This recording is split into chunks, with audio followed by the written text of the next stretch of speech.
జ్వలంతి జ్వల జ్వల ప్రజ్వల ప్రజ్వల హ్రాం హ్రీం హ్రూం హ్రైం హస్త్రాయ పట్ మహాజ్వాలిని దుర్గా దేవ్యై నమః మహాజ్వాలిని దుర్గా అందరూ చెప్పండి. జగదంబే భక్తవత్సలే పరాత్పరే పరమ పావని లోక పూజితే విశ్వజనని కళ్యాణ హేతవే అంబా పాహి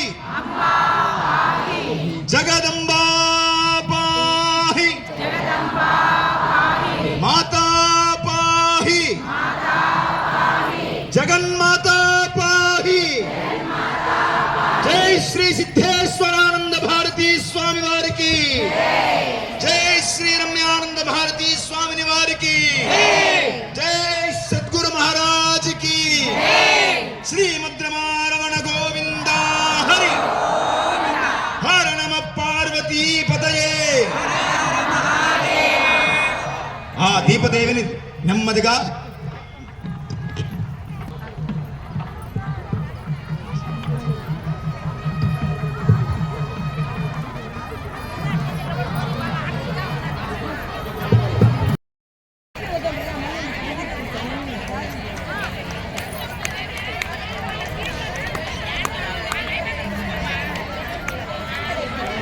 ముగురమ్మలను 3 రూపాలను సేవిస్తూ ఆ 3 తత్వాలు తనలోనే స్త్రీలోకం ప్రధానంగా యావత్ భారతదేశం కూడా నమస్కారం చేసుకోవాల్సినటువంటి అవసరం ఉంది. ఎందుకంటే దేశం ఉద్ధరించబడాలి అంటే, సమాజం బాగుండాలి అంటే తప్పనిసరిగా స్త్రీ ఉండాలి. మగవాళ్ళు ఎట్లా పోయినా పర్వాలేదండి, కోపం తెచ్చుకోకండి. ఎందుకంటే వాళ్ళు చెట్టు కొమ్మలు లాంటి వాళ్ళు ఎట్లయినా పోతూ ఉంటారు. స్త్రీలు వేళ్లలాంటి వాళ్ళు, పాదుకుపోయి కొమ్మలకి కూడా బలం ఇచ్చేటటువంటి వాళ్ళు, కనపడకపోయినా శక్తి ప్రదానం చేసేటటువంటి వారు. కనుక ఎక్కడ ఇవ్వాలో శక్తిని అక్కడ ఇస్తున్నారు. చెట్టు బాగుండాలంటే కొమ్మల మీద నీళ్లు పోస్తే సరిపోదు, వేళ్లకి నీళ్లు పోయాలి.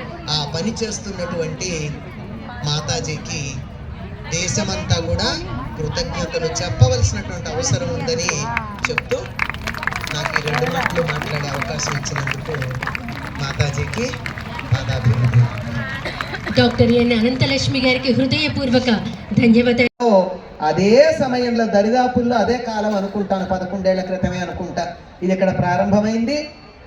అదే సమయంలో స్త్రీ శక్తిని ఆరాధించే ప్రభుత్వం కూడా వచ్చింది మనకి. అర్థమైంది కదండి.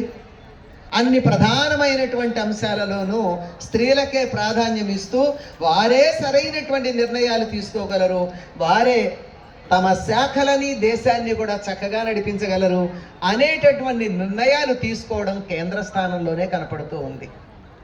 ఆపరేషన్ సింధూర్ తెలుసు, ఆడవాళ్ళు మాత్రమే అందులో పాల్గొన్న సంగతి తెలుసు. ప్రపంచానికంతా భారతదేశం యొక్క స్త్రీ శక్తి ఏమిటో తెలిసింది. వారాహి స్వరూపులండి వాళ్ళందరూ, మామూలా ఒక్కొక్కళ్ళును. కనుక అటువంటి దానికి ఇక్కడ పునాది వేసినటువంటి మాతాజీ రమ్యానంద భారతి గారు. రూపానికి తగినట్టుగా చూస్తే ఆనందంగా, సంతోషంగా, ఆహ్లాదంగా అనిపించేటటువంటి చక్కని రూపం. ఆ రూపంలో చూస్తే చిన్న పిల్లలాగా అనిపిస్తూ అయినా కానీ చెయ్యెత్తి దండం పెట్టాలనిపించేటటువంటి సౌందర్యం. సౌందర్యాలు 2 రకాలండి. చూడగానే ఈలవే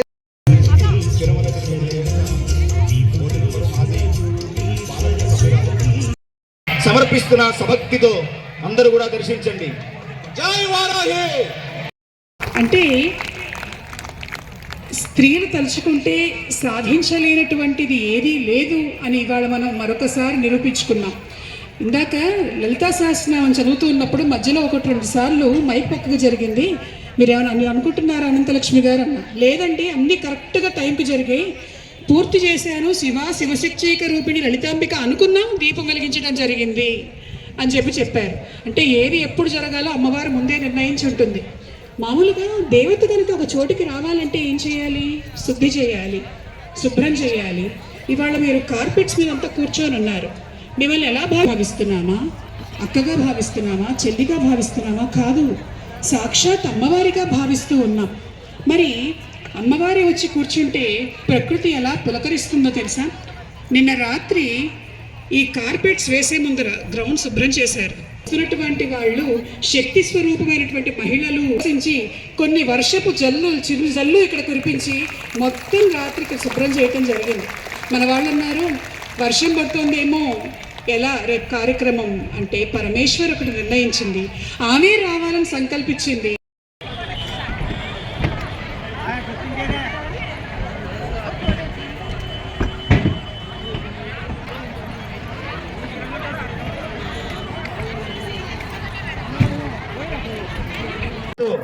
వెయ్యి కిలోలు అంతకు మించినటువంటి హోమాలు అమ్మవారికి జరిగినప్పుడు మహాప్రత్యంగిర అమ్మవారు జ్వల జ్వాలాజిహ్వే కరాలదమిష్ట్రే అంట మంత్రంలో అమ్మవారిని.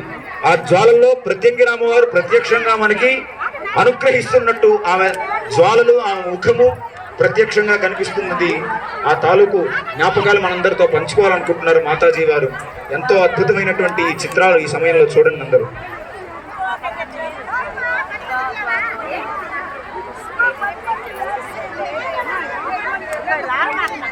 గ్రహణ సమయంలో జరిగేటువంటి నాగాస్త్ర సహిత మహాప్రత్యంగిర మూలమంత్ర హోమంలో ఆ జ్వాలలు మీరు చూశారంటే 5 ముఖాలతో కలిగినటువంటి నాగపడిగా ఆభరణంగా తీసుకున్నటువంటి ప్రత్యంగిర అమ్మవారి కింద మీకు కనిపిస్తుంది స్పష్టంగా. భక్తులు ఒక్కసారి ఈ మహాద్భుత దృశ్యాన్ని చూడండి. మాతాజీ వారు వారందరూ కూడా చూడాలి. అమ్మవారి యొక్క మహాశక్తి శ్రీశక్తి పీఠంలో జ్వలిస్తున్నది. దానికి నిదర్శనంగా ఎన్నో అద్భుతాలు మనం చూస్తున్నాం.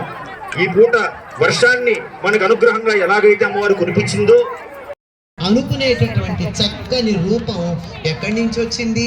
భౌతికమైనటువంటి రూపంలో అందమే కాదండి. భారతీయులకి సౌందర్యం అన్నది భౌతిక రూపం కాదు. It is not skin deep, ఆంగ్లంలో చెప్పినట్టు. It's not skin deep, it is ఆత్మగతం. ఆత్మ ఎప్పుడైతే సుందరంగా ఉందో రూపం సుందరంగా ఉంటుంది. అటువంటి సుందరమైన ఆత్మని తాను కలిగి ఉండి అది వ్యక్తమవుతుంటే అందంగా అందరికీ కనపడుతూ